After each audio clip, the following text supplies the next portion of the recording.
할렐루야 은혜성산교회 김한기 목사입니다. 요즘 경제가 어렵고 살기가 힘들어서 그런지 불면증에 걸려 사람들이 많다고 합니다. 올 한 해는 모든 걱정, 근심, 염려를 주님께 맡기고 건강한 한 해가 되시기를 기원합니다. 오늘은 우리가 기쁘게 살면은 기쁨의 열매가 무엇인가를 알아보도록 하겠습니다.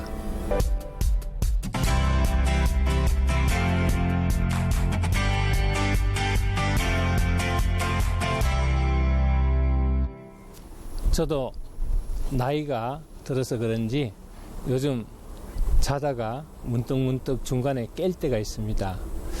한번 깨면은 다시 잠자기가 상당히 힘듭니다. 그래서 새벽에 앉아서 궁상맞게 혼자 이 생각 저 생각을 하는데, 이번 새해부터는 제가 주님 앞에 무엇을 해야 될 것인가 하는 생각을 많이 합니다. 지나간 세월들을 되돌아보면은 무엇 하나도 주님의 은혜가 아니고는 이룬 것이 없습니다. 또 여러 가지 힘들고 어려운 상황에서 주님 앞에 모든 것을 내려놓고 맡기는 삶이 아니면은 도저히 살아갈 수 없는 삶이라고 할 수 있습니다. 요즘 정치, 경제, 사회 전반이 힘들고 어렵다 보니까 무엇 하나 바라볼 소망이 없는 현실인 것 같아서 나처럼 잠 못 이루고 침체의 늪에 빠져서 지쳐있는 분들이 많은 것 같습니다.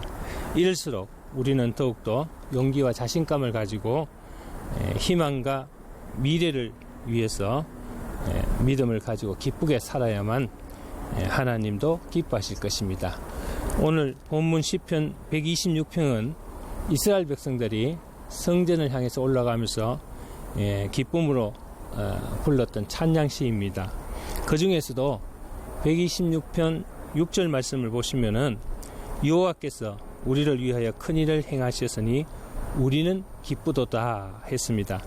마음속이 어둡고 도끼가 차 있다면 절대로 기뻐할 수가 없을 것입니다. 마음이 밝고 편안해야 웃음이 나오고 기뻐할 수 있습니다. 마음이 편해야 얼굴도 편하고 하는 일도 잘 되기 마련입니다. 왜 기뻐해야 되겠습니까? 우리 시대는 사실 웃음을 잃어버린 시대라고 할 수가 있습니다. 다시 말하면은 웃을 일도 별로 없다는 것입니다. 그런데 문제는 억지로라도 웃어야 한다는 것이죠.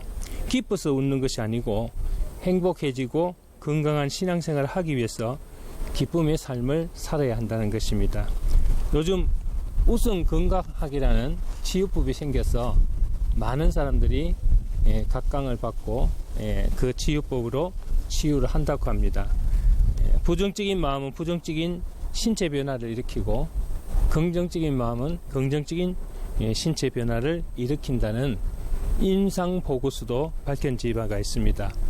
웃음과 울음은 감정의 배설작용인데 잘 웃지 않는 사람은 잘 울지도 않는다고 합니다. 여성들의 경우만 보더라도 잘 웃고 기뻐하는 삶을 사는 사람은 화장을 하지 않아도 피부가 해맑고 굉장히 곱습니다. 근데 반면에 스트레스를 많이 받는 사람의 경우는 화장을 해도 화장빨이 받지 않는다고 하죠. 얼굴에 김이나 주근깨로 피부가 거칠어진다고 합니다.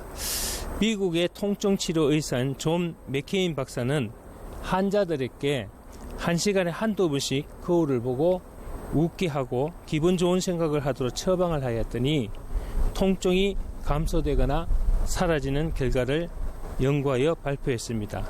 특히 우울하거나 슬퍼하는 사람들에게 영적으로 마귀가 틈을 많이 타고 들어오기 때문에 우리는 반드시 기뻐해야 되겠습니다. 힘들고 어려울수록 낙관적으로 생각하고 믿음으로 기뻐하는 삶을 사는 사람이 어려운 문제도 잘 넘어가고 건강한 삶을 영위할 수가 있습니다. 불행한 사람과 행복한 사람이 문제를 푸는 방법이 행복한 사람은 불행한 일도 행복하게 문제를 풀어나간다고 합니다. 그래서 우리는 올 한 해는 정말 기쁨으로 살아가는 우리들이 되어야 되겠습니다. 기쁨을 빼앗아가는 원인들이 있는데 그 원인들이 무엇인가를 알아보겠습니다. 첫째로 죄의 문제죠. 죄를 범하거나 죄를 감추면은 불안해지기 마련입니다. 결코 불안은 염려, 걱정, 스트레스를 만들어냅니다. 그러나 회개하면은 마음의 기쁨이 들어오고 죄의 문제는 사라집니다. 결국 죄는 우리들의 기쁨과 평안을 앗아가고 불안과 두려움과 염려와 걱정의 무게를 더해준다는 것입니다. 둘째는 잘못된 자존심입니다. 건전한 자아나 자존심은 그 사람의 품위를 유지하는 데 도움이 됩니다. 그러나 잘못된 자존심, 빗나간 자존심은 결국 열등감이나 자기 비하 등으로 자신의 영혼과 인격을 손상시키고 경직시킬 수가 있습니다. 셋째는 환경적인 문제입니다. 사람은 환경의 지배를 받는 존재이므로 환경이 열악하고 먹고 살기가 힘들고 하는 일이 어려우면 반사적으로 기쁨을 잃어버릴 수밖에 없습니다. 바울은 빌립보서 3장 1절 통해서 주 안에서 기뻐하라고 권면하고 있습니다. 우리는 우리 주위를 둘러보고 환경을 바라보면 기뻐할 일이 하나도 없습니다. 그러나 주님을 바라보면 위로가 되고 기뻐하지 않을 수가 없습니다. 환경을 바라보지 말고 주님을 바라보고 기뻐하는 삶을 살아가는 한 해가 되기를 바랍니다. 우는 것도 웃는 것도 전연성이 강합니다. 공동체에서도 항상 기뻐하고 잘 웃는 사람이 일도 잘하고 교회의 큰 일꾼이라고 할 수 있습니다. 반드시 웃고 즐겁게 살 이유가 있어서 웃는 것은 누구나 다 할 수가 있습니다. 그러나 고통과 아픔과 실패와 절망 속에서라도 나를 도우시고 구원하시는 주님을 믿음으로 바라보면서 기뻐하는 사람은 성숙한 신앙인입니다. 기뻐하는 사람의 삶의 결과와 열매는 무엇일까요? 첫째로 생리적 변화가 일어난다고 합니다. 먼저 기뻐하면 우리 몸의 모든 생체 리듬이 살아난다고 합니다. 즉 기분이 좋아지면서 신체의 활동이 원활해집니다. 신경성 질환이 치료되고 순환기가 활발해지고 원기가 회복된다고 합니다. 둘째로는 분위기가 바뀌어집니다. 마음의 상태가 달라지니까 인간관계가 바뀌고 집안 분위기가 바뀌고 교회나 직장이나 사업장의 분위기가 바뀌어집니다. 셋째로 영혼이 회복됩니다. 영적으로 회복되어야 악한 영의 방해가 따르지 않습니다. 영혼이 회복되어야 모든 삶이 형통해지고 하는 일마다 장애가 따르지 않습니다. 내가 기쁘게 살 수 있다는 것은 내 영혼이 회복되고 믿음의 태도가 바뀌었다는 증거들입니다.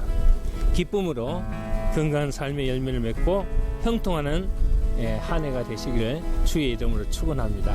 감사합니다.